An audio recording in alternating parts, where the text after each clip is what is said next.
Welcome to the Deep Dive, where we extract the most important nuggets of knowledge from a stack of sources, turning information into insight.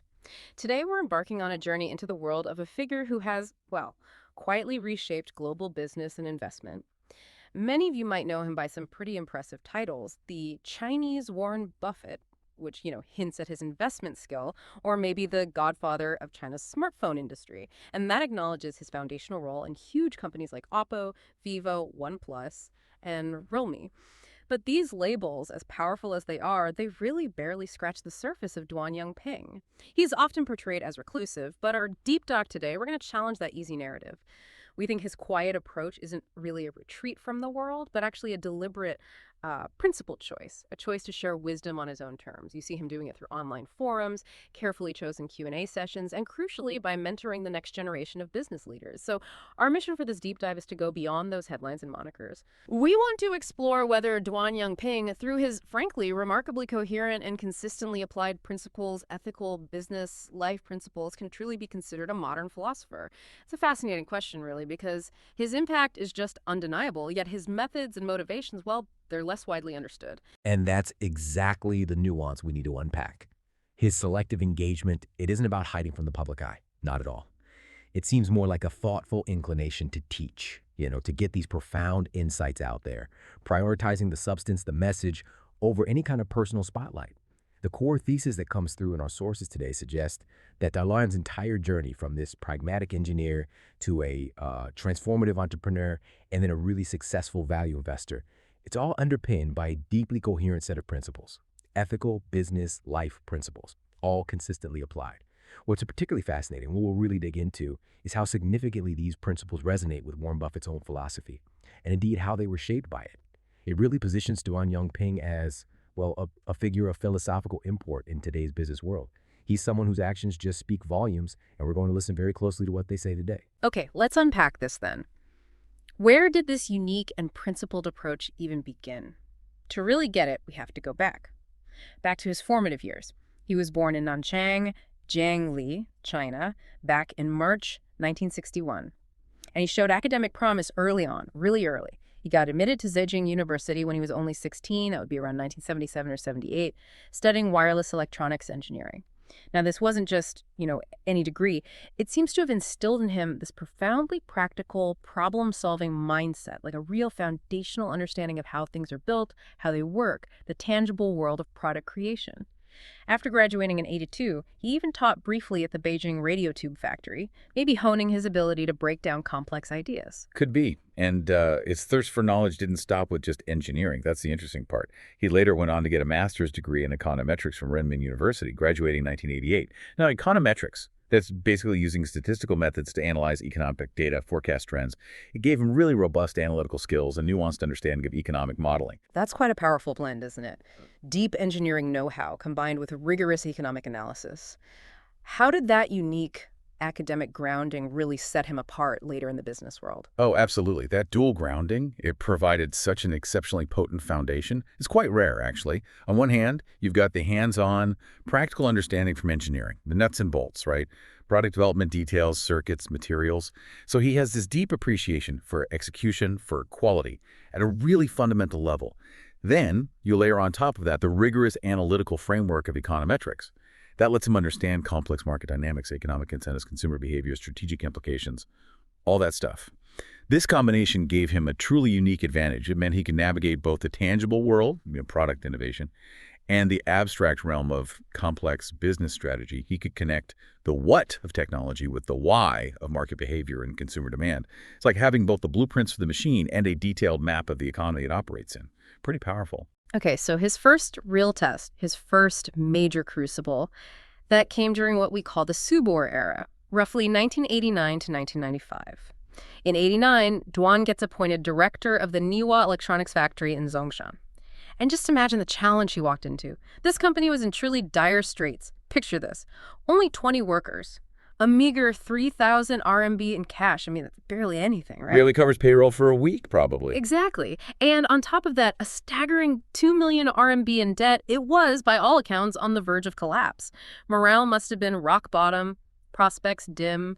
But Duan, with that pragmatic engineering mind and his, developing economic understanding, he completely transformed it. He rebranded the company as Subor, or Xiaobao Wang, which translates to Little Conqueror. Nice name. Definitely signaled ambition. And his key innovation was just brilliant. Simple, but with profound market insight. Learning computers. Now, we need to be clear, these weren't actually computers like we think of them today. They were essentially clones of the Famicom or the Nintendo Entertainment System, gaming consoles. Right, NES clones, basically. But here's the genius part of his strategy. He marketed them specifically as educational tools. He emphasized their potential to help children learn. This was incredibly appealing, almost irresistible to Chinese parents at the time. Parents who might have been hesitant to buy a pure gaming console, seeing it maybe as a distraction. Totally. The educational angle was key. The consoles, especially popular models like the SB218 and SB486, they often came with physical keyboards and educational software, really reinforcing that learning aspect, reassuring the parents. And then, to really drive it home, make it a household name, he enlisted martial arts superstar Jackie Chan for the endorsements. Wow, Jackie Chan. Yeah. That campaign made Subor a massive cultural phenomenon, just cementing its popularity everywhere. That period at Sabor, it truly highlights Duan's innate entrepreneurial flair, that rare blend of pragmatism and vision. He didn't just, fix a failing company. He meticulously identified a huge market gap, this desire for affordable, ostensibly educational tech in Chinese homes, and then he leveraged incredible marketing ingenuity to fill it. Think about the risk, though.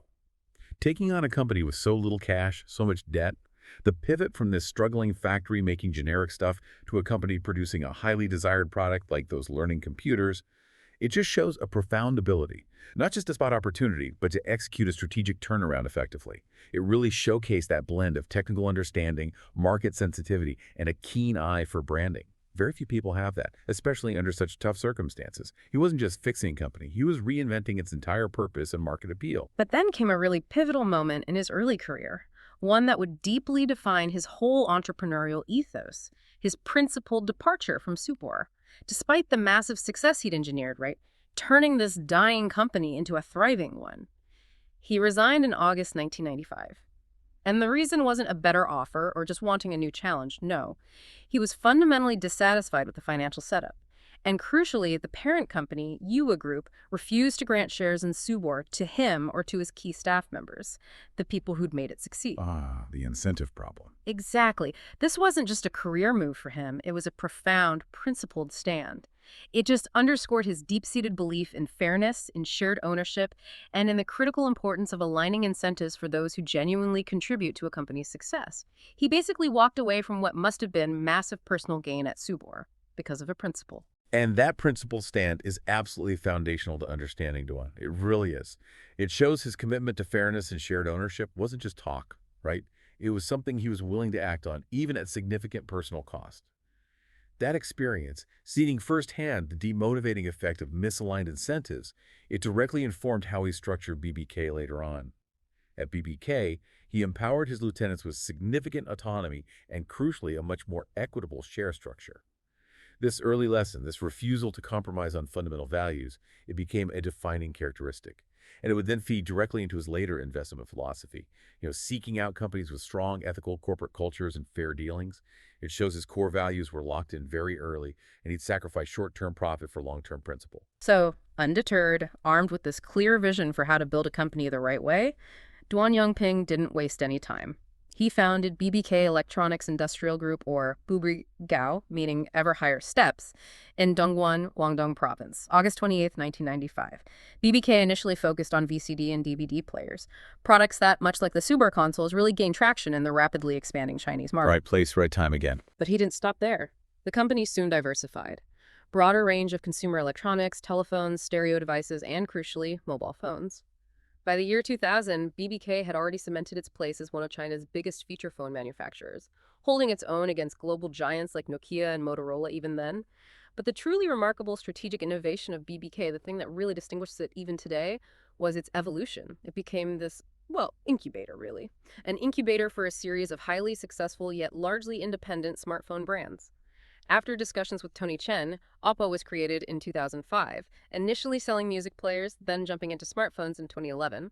Then in 2009, BBK launched Vivo, headed by Shen Wei. And as many of you listening probably know, later editions like OnePlus, Realme, and IQO, they all trace their lineage back to BBK, back to Duan Yongping's visionary, decentralized approach. And that decentralized model, it's a direct reflection of the lessons he learned from Subor, isn't it? It's a testament to his belief in empowering talent. Instead of creating this huge, monolithic corporate structure, he chose to empower his former lieutenants, gave them significant autonomy to lead these new ventures. This wasn't just, good management practice. It feels like a philosophical choice. It fostered this intense entrepreneurial spirit within the larger BBK group by providing resources and guidance, sure, but allowing for independent decision-making. He created an ecosystem where innovation could just thrive. Each brand could develop its own identity, its own strategy. And this approach proved incredibly effective.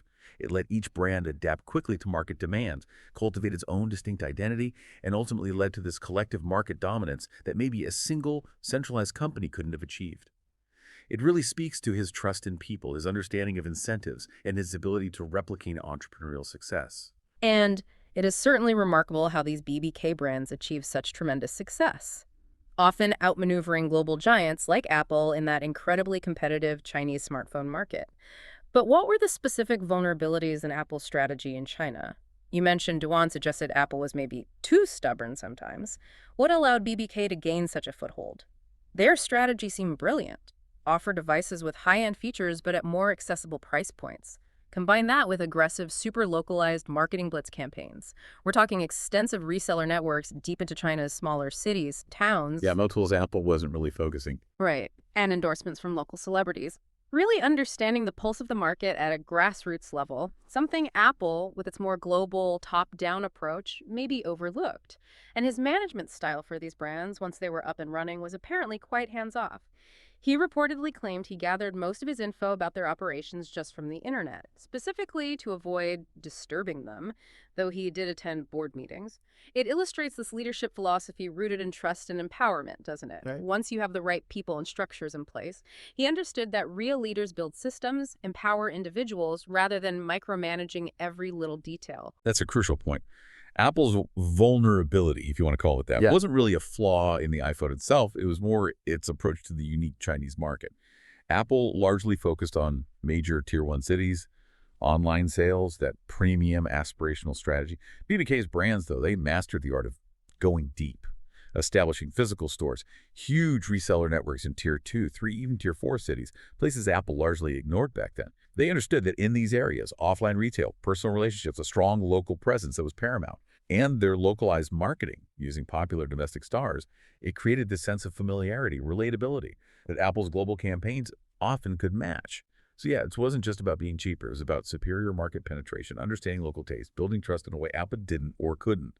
This pragmatic evolution, from Subaru's early market accessibility to BBK's sophisticated market-leading smartphone brands, it's a clear illustration of applied wisdom. It wasn't a sudden leap, it was iterative. They started where they could, learned incredibly fast from the market, and then just relentlessly pushed for product excellence and unique value. This trajectory really shows a deep understanding of how to build sustainable businesses, moving from simply filling a gap to actively shaping and leading a market, constantly refining and improving. It's an embodiment of that do the right things and do things right, principle in action, adapting, growing with intention, and a really keen understanding of local dynamics. So if we just quickly recap Duan Yongping's journey so far, foundation in engineering adds that crucial layer of economics, turns around a failing factory at Subor, then establishes his own principles by founding BBK. Around 2001 makes that pivotal decision to step back from daily operations, eventually retiring near the peak of his entrepreneurial career to become a dedicated investor. Which is pretty unusual in itself. Right. This leads to early, massive investment success, like Nitze's reportedly a 100x return there. Then comes that famous lunch with Warren Buffett, which deepens his value investing philosophy, followed by high-conviction investments like Apple. And all the while, he's been deeply involved in philanthropy, even if some of that giving is a bit opaque. Okay, now let's dive into the core tenets, the principles that have consistently guided Duan's actions, because this is where his philosophical way really, really shines. Central to everything is this concept called benfen. It's a powerful Chinese term often translated as duty, integrity, one's part, or maybe more dynamically, doing what one is supposed to do. and not doing what one is not supposed to do. That second part is key. The not doing. Exactly. For Duan, BenFin isn't just some catchy phrase. It's the overarching ethical framework. It dictates that all actions, business or life, must align with unwavering integrity and a deep sense of responsibility. It's about understanding your role and executing it with moral uprightness, not seeking undue credit, not shirking responsibility. And flowing directly from BenFin is his most frequently cited maxim: do the right things and do things right. This has two critical components, right? Do the right things. That's about strategic correctness. Identifying the correct long-term direction, choosing strategies that offer enduring value, consciously avoiding actions that are wrong or, meaningless. Duan emphasizes that if you realize you're on the wrong path, you must correct it promptly, because the cost of correction is minimal early on. Then, do things right that focuses on execution effectiveness. Once you've figured out the right thing, this means meticulously focusing on the quality of processes, ensuring product excellence, delivering a superior user experience. Duan believes that doing the right things will save a lot of trouble, because you preempt so many problems by making correct choices up front and executing them flawlessly. How does BenFin truly act as that unifying force across both strategy and execution? BenFin really is the glue, the unifying force here. It ensures that both the strategic what doing the right things and the operational how doing things right are deeply aligned with one's fundamental duties and values. It's not enough just to be efficient, you see. You have to be efficient in pursuit of the right goals, ethically. It stops strategy from becoming purely opportunistic, or execution from being merely efficient but without purpose or principle. Imagine a company that's incredibly efficient at making something harmful or unethical that would violate BenFin, right? Instead, every action, every decision gets filtered through this lens of integrity and responsibility. It ensures business success is built on a foundation of moral rectitude. This grounds the entire enterprise. It makes his philosophy a cohesive system, not just a collection of disconnected good ideas. And that's why it's so powerful and sustainable. It creates trust, internally and externally. Okay, now for a principle that really challenges a lot of conventional business thinking, especially today in a world that often demands, huge visions and hypergrowth, Duan Yongping advocates for having no great ambition. Now, don't misunderstand this. It's not a lack of drive or aspiration. Far from it. Instead, it emphasizes a pragmatic focus. Focus on current, specific, achievable goals. It's about concentrating on excelling in the task right in front of you, step by step. Rather than being consumed by overly grand, maybe unattainable visions or trying to do everything at once, he puts it simply, you should do what you love step by step. This isn't just about modest goals. It's a profound challenge to that grow-at-all-costs mentality. It suggests sustainable success often comes from focused mastery, not boundless, often superficial ambition. It acts as a powerful bulwark against hubris, doesn't it?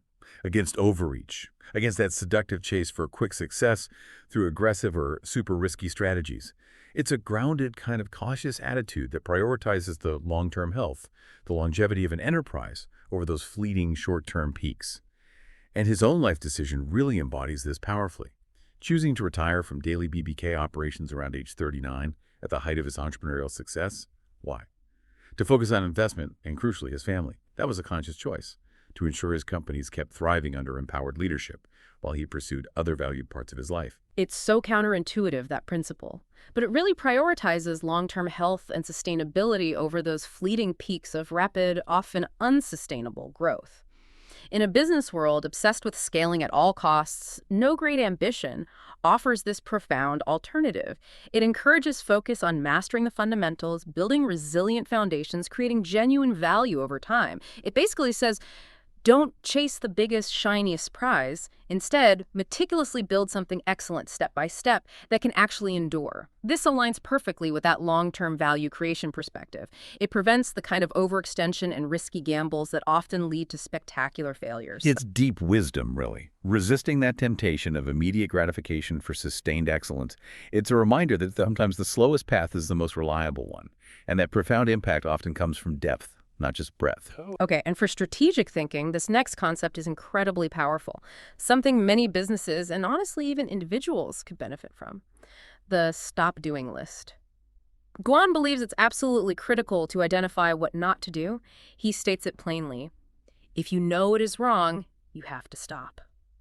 This isn't just passive avoidance. It's about actively making strategic choices that define and strengthen an organization by not doing the wrong things, even when faced with the allure of short-term benefits. It's about clarifying your identity by defining what you won't pursue. That takes discipline. Huge discipline. Think about some concrete examples at OPO and Vivo, the BBK brands.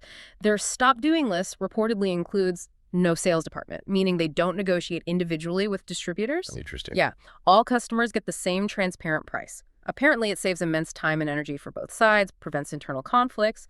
They also have no OEM business original equipment manufacturer, meaning they don't produce generic products for other brands. Right, forces focus. Exactly. Forces them to focus relentlessly on their own brand building, their own product differentiation, rather than competing on price for commoditized stuff.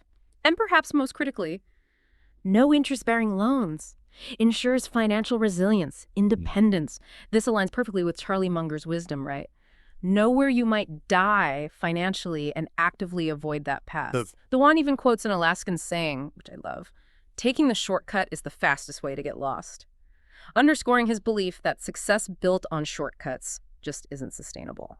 The stop doing list isn't just a set of rules, though. It's a profound decision-making filter. It really is. It actively promotes focus. It compels an organization to clarify its strategic identity by defining what it won't chase, even if those paths look lucrative on the surface.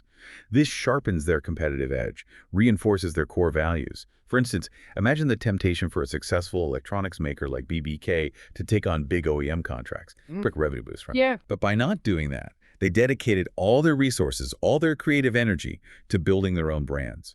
Massive long-term payoff. Furthermore, it acts as a highly effective form of proactive risk management. By intentionally avoiding certain types of business or financial leverage, they build in resilience. That pays off huge in downturns. It requires immense discipline, though, a clear, unwavering understanding of your core principles, your business model, moving beyond just reacting to opportunities, to thoughtfully, strategically sculpting your own path. It's a testament to the power of strategic omission in achieving sustainable success. So bringing these concepts together, we see this consistent emphasis from Duan on three deeply interwoven elements: product excellence, corporate culture, and long-term value. When it comes to product excellence, Duan is just unequivocal. He stated, "For us, marketing is not important at all. The most important thing is the product." Bold statement. It is. He continues, "No company has failed because of marketing failure. The failure of a company is fundamentally due to product failure." In his view, marketing should simply convey information honestly, clearly, not camouflage an inferior product. It shifts the entire focus to building something genuinely superior. Then there's corporate culture. He sees this as the absolute bedrock for any sustainable enterprise. He says, corporate culture is all about mission, vision, and core values. It's crucial for attracting, retaining, motivating the right people who genuinely fit the company's values, who are committed to its long-term health. For Duan, a strong corporate culture is actually part of a company's economic moat. Its sustainable competitive advantage makes it hard for competitors to displace them. Intangible but powerful. Exactly. And while he admits it's hard to define a good culture perfectly, he believes a bad one is much easier to spot. And a bad culture is a clear, unequivocal reason to avoid investing in a company. It's a telltale sign of deeper issues. And finally, there's long-term value. Echoing Warren Buffett here, Duan often quotes, "Time is the friend of an excellent enterprise and the enemy of a mediocre enterprise." This just underscores his unwavering commitment to a long-term perspective, advocating that decisions should be made with a 5, 10, even 20-year horizon in mind, looking far beyond quarterly reports. It's a philosophy that values enduring quality over fleeting trends. And these three elements are deeply synergistic, host. They feed each other.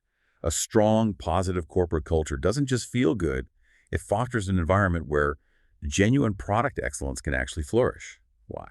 Because you have the right people with the right values, dedicated to doing things right. They're motivated not just by a paycheck, but by a shared purpose, a commitment to quality. And superior products, in turn, that's what builds enduring long-term value in the marketplace, creates loyal customers, sustainable revenue streams. This holistic focus allows them to rise above a preoccupation with just short-term financial metrics. Instead, they concentrate on the fundamental drivers of sustainable business success, creating this virtuous cycle where each element reinforces the others, ultimately contributing to a robust, resilient enterprise. It's a powerful framework for enduring success. It shows that long-term prosperity is built on a strong foundation of values, quality, and patience. Okay, now let's talk about the profound connection. The one that really solidified Duan's journey as an investor and, frankly, as a thinker. His relationship with Warren Buffett. Back in 2006, though some sources might say 2007, Duan Yongping famously paid, get this, US $620,100 in a charity auction for the opportunity to have lunch with Warren Buffett. Still amazes me every time I hear that number. Right. But this wasn't just some fanboy moment. He brought along Colin Huang. Who would later found Pinduoduo. Exactly. Yeah. Whom Duan was actively mentoring at the time. This act alone just speaks volumes about his commitment to sharing knowledge, nurturing talent. Duan himself said this lunch provided him with tremendous help, at least bringing me the value of several thousand times my lunch. Now, he was already a successful entrepreneur. He'd made astute investments. That Nady stake is a prime example. Huge win. Yeah, he wasn't starting from scratch. No. But the conversation with Buffett, it served to crystallize and reinforce his understanding of certain principles. Crucially, business models, which were previously, as he put it, just one of many considerations, became a primary filter for Duan after that lunch. This event just showcases Duan's deep commitment to learning, his willingness to invest significantly in acquiring wisdom, and his foresight in exposing his protege to that kind of thinking. So this wasn't really a conversion moment, was it? How would you frame the impact of that meeting on Duan's already established path? That's an excellent distinction, host. It's really important to frame this not as a conversion, where Duan suddenly just adopted Buffett's ideas wholesale. Instead, it seems much more like a powerful confirmation, an accelerator for a trajectory Duan was already on. His own hard-won business wisdom, from Subor and BBK, likely predisposed him to many of Buffett's ideas about long-term value, sound business principles. The lunch simply provided a more structured framework, maybe a richer vocabulary, for concepts he was likely already grappling with intuitively. Imagine years of practical experience suddenly being given this comprehensive theoretical lens, a way to understand and refine it. It sharpened his existing beliefs, solidified a coherent philosophical direction, transforming what might have been a diverse set of good business ideas into an integrated, really powerful investment philosophy. It was a meeting of minds that validated and refined his authentic approach, allowed him to articulate and apply his wisdom with even greater precision. The parallels between Duan and Buffett's investment ideologies are really compelling. But are there any notable distinctions? Areas where Duan maybe adapted Buffett's wisdom to a uniquely Chinese or tech-driven context that makes his philosophy even more distinct. I mean, at its value investing core, both believe in buying good companies at reasonable prices, holding long-term, viewing stocks as buying part of the business. That's classic. They share that fierce commitment to operating within their circle of competence. Duan explicitly saying not understanding means not doing, emphasizing that knowing the extent of your circle is more critical than its absolute size. Self-awareness. Both focus on economic moats, seeking companies with sustainable competitive advantages. For Duan, strong corporate culture is an absolutely essential part of this moat, a powerful intangible barrier. Their long-term holding philosophy, evident in Duan's Apple investment, right? Started in 2011, held over a decade, and his advice to assess companies on their 10-year prospects. The importance of business models became that primary filter for Duan after the Buffett lunch, always seeking simple, profitable models that are hard for competitors to disrupt, like Apple's ecosystem. Yeah, the ecosystem lock-in. They also share that profound rationality towards market fluctuations. Duan learned to pretty much ignore short-term market noise, focusing on underlying value. He stated, "The market's influence on me has gradually diminished to nearly none." For him, market drops are opportunities, assuming the fundamentals haven't changed. And finally, both place immense value on integrity and trustworthy management. Duan's mantra, invest in the right business with right people at right price, directly mirrors Buffett's emphasis on capable, honest management, seeing integrity as intrinsically linked to corporate culture. That's a great question about distinctions. And yes, while the foundations are strikingly similar, Duan's tech background does bring interesting nuances. For instance, while Buffett historically favored, more old economy businesses, think Coke, railroads, Duan's comfort zone clearly includes technology giants. But here's the thing. He applies the same core principles, value, moats, management, just to a different industry landscape. So, for both, value investing core focus on intrinsic value, margin of safety. Stocks or ownership stakes, check. Circle of competence is paramount. Duan's not understanding means not doing. Perfectly mirrors Buffett's discipline, check. Both seek economic moats. Duan specifically highlights corporate culture as crucial, maybe even more so in fast-moving tech, where talent retention and innovation culture are just vital, Check. Long-term horizons, legendary for both, decades, not quarters. Check. Management quality investing and honest, competent leaders central. Duan's right people mirrors this. Check. Market fluctuations, opportunities for the rational investor, ignore the noise. Check. Integrity, non-negotiable, both candidly admit and learn from mistakes. Check. And crucially, risk aversion, avoiding leverage, adhering to stop doing lists. Bedrock principle for both. Check. This isn't just resemblance, it's deep internalization. Shows how profoundly Duan embraced and applied these principles, tailoring them maybe slightly to his specific areas of expertise, like tech. But this wasn't just student-teacher, was it? It really feels like a meeting of respected minds. Duan's admiration for Buffett is clear. He reportedly watched Buffett's 1998 speech at the University of Florida no less than 10 times, just dissecting every word.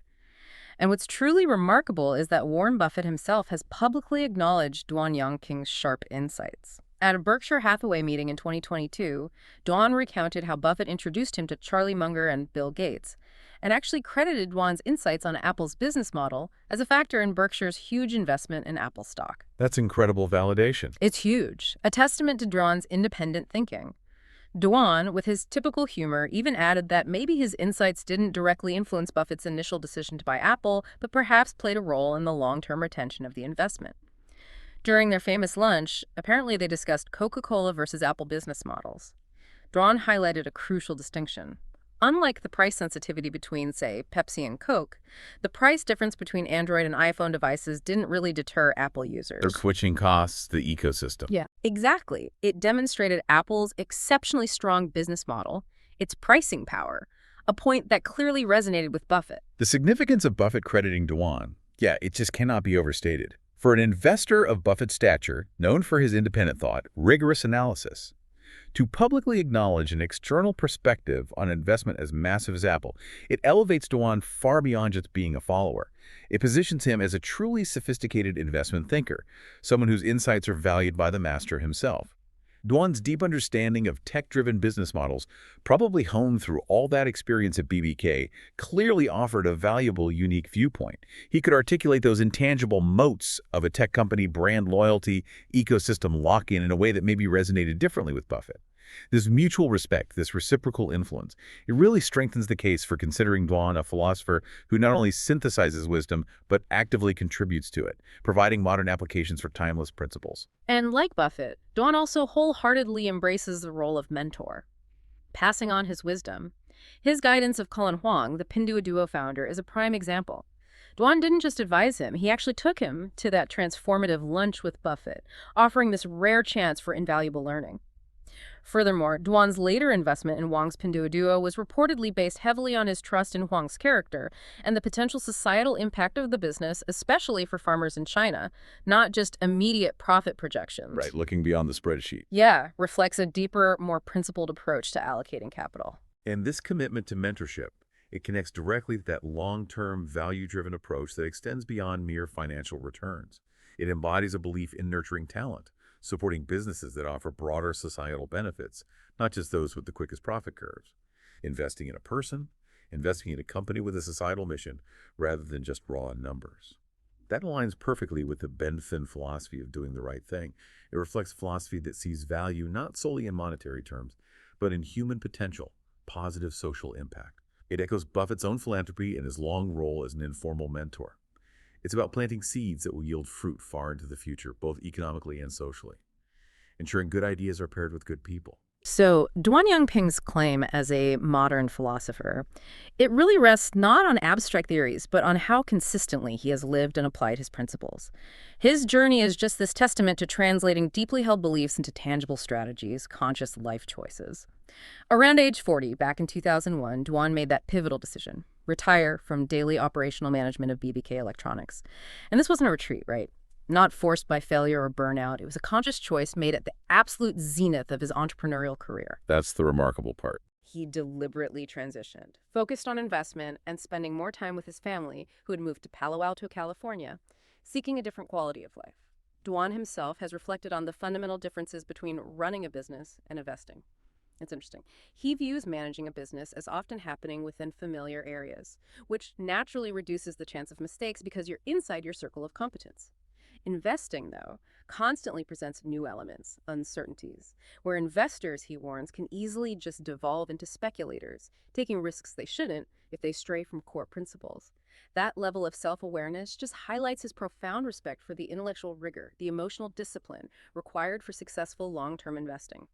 Underscores that even for someone like him, constant vigilance is required. His retirement from BBK at such a relatively young age and at the peak of his success, yeah, it can truly be interpreted as a philosophical act. It challenges those conventional narratives of entrepreneurial success that often demand this singular, indefinite leadership in one domain. Keep going, keep growing, never stop. Instead, Duan made a conscious decision to prioritize broader life values, family, personal fulfillment, and to shift his contribution to a different but equally demanding domain: capital allocation. This pivot offers an alternative model for a fulfilling, impactful life. It shows you can achieve extraordinary professional success and then deliberately choose a path that aligns more deeply with personal values, a different form of intellectual contribution. It's a powerful illustration of that no great ambition principle. Again, not a lack of drive, but a redirection of focus to what truly matters in the bigger picture of life. Okay, let's look at his investment activities then, as this real-world laboratory for his philosophy, because this is where his principles really shine in practice. First, risk management is absolutely core for him.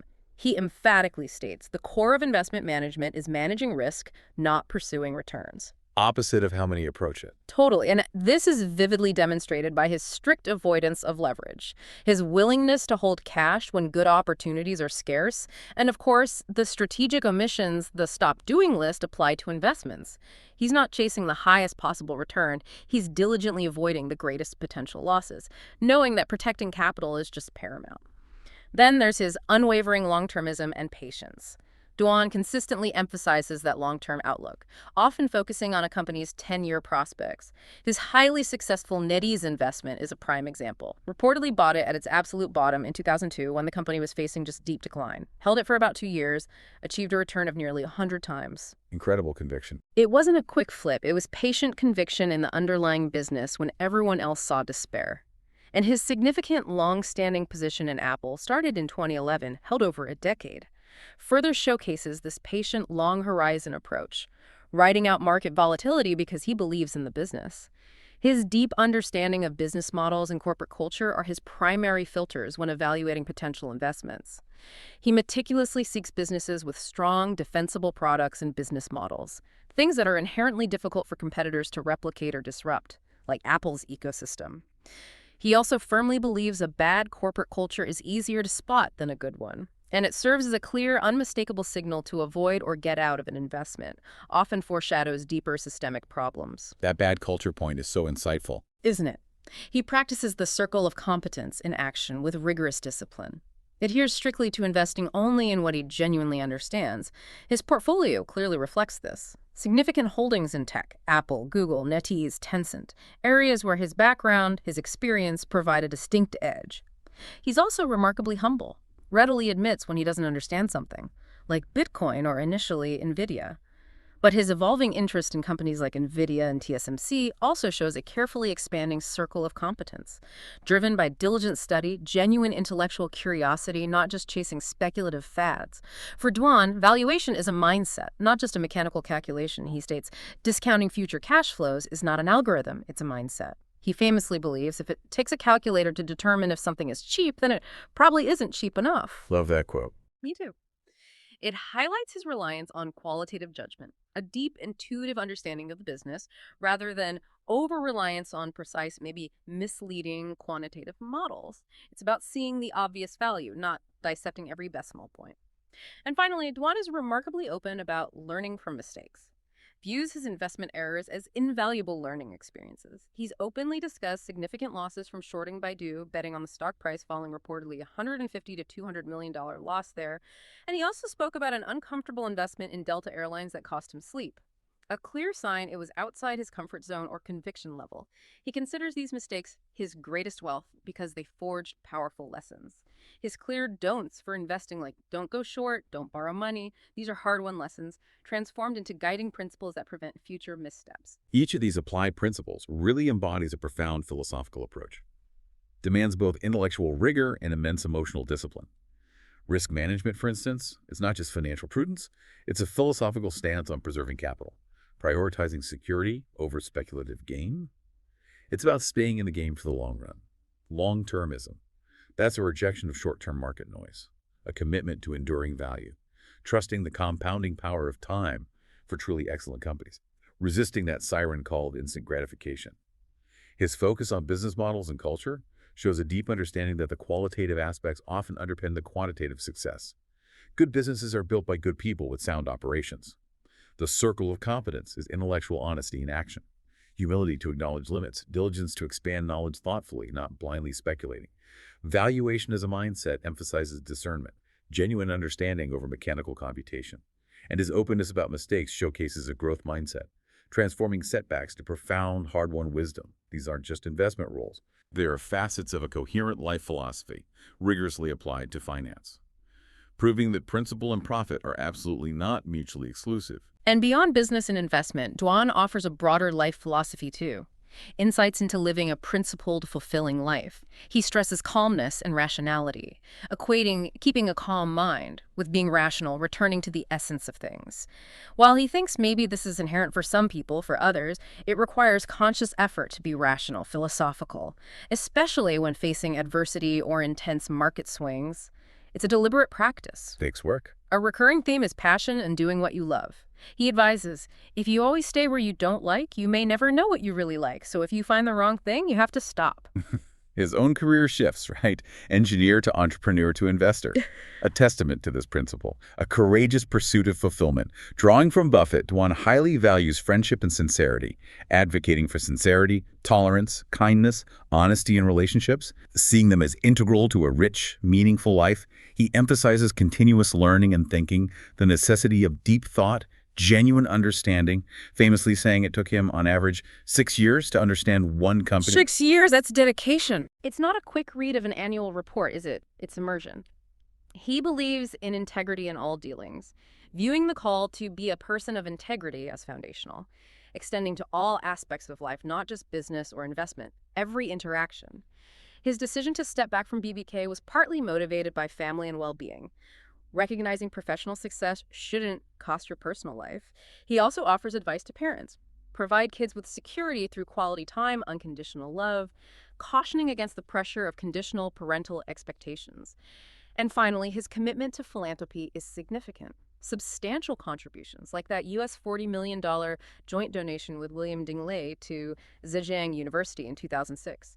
He's also established foundations like Enlight Foundation and H&H Evergreen Foundation. However, it's worth noting his extensive use of donor-advised funds in the U.S. has led to him being described as a black box billionaire because the final recipients of much of his giving aren't publicly disclosed.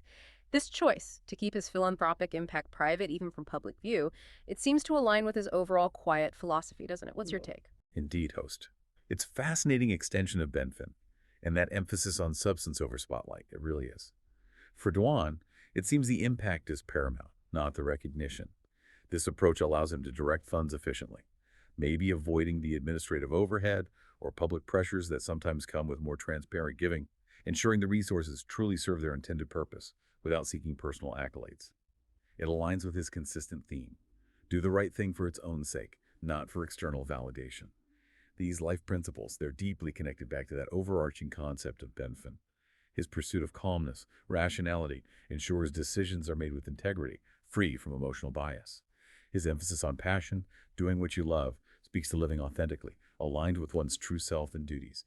His values of friendship, sincerity, continuous learning, all extensions of being a person of integrity, striving for genuine understanding.